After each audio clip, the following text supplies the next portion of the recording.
तुम ही तो मेरा जीवन हो, अब साथ हमारे। तू तेरे बड़े भाई को बहुत पसंद करता है ना? पसंद तो करता हूँ, पर रिस्पेक्ट ज्यादा है। संग परछाई सा बस ऐसा मैंने क्या कर दिया जो मुझे इस तरह बोल के चली गई? दुनिया जैसी दिखती है वैसी है नहीं। ये हमारी नजरों से छिपी एक अलग दुनिया है। मी माझ्याकडे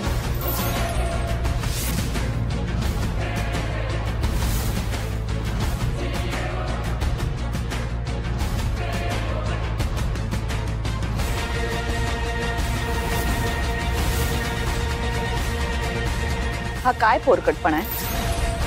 गेट उघड. ठीक आहे, मी गेट उघडते, पण त्याआधी मला माझ्या काही प्रश्नांची उत्तरं द्याल का? मी तुझ्या कुठल्याही प्रश्नाचं उत्तर द्यायला बांधील नाहीये. Open the gate. Madam please, मी रिक्वेस्ट करते तुम्हाला. मॅडम सॉरी, पण मला असं वाटतं देवांश सरांवर तुमचं अजिबात प्रेम नाहीये.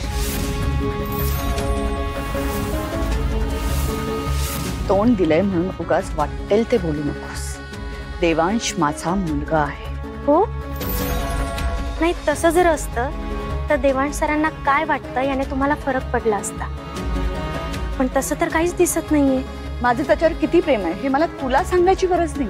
नाही, मला नकाच सांगू, पण देवांश सरांना तरी कुठे दिसतंय?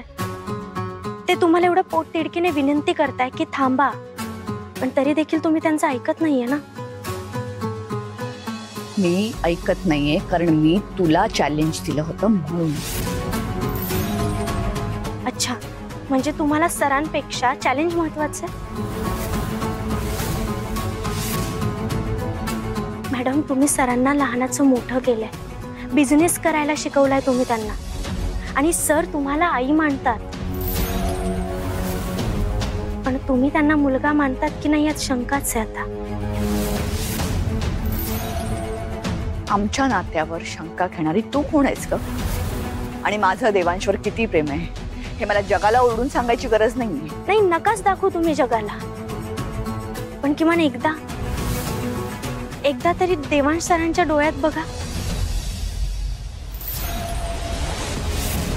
तुम्ही घर सोडून चाललात ना म्हणून कासावीस झालेत ते. मॅडम, त्यांच्यासाठी तुम्ही खूप महत्वाचे आहात, आणि तुम्हीच जर हे घर सोडून गेलात ना तर सर तुमच्याशिवाय नाही जगू शकणार. त्यांचं खूप प्रेम आहे तुमच्यावर.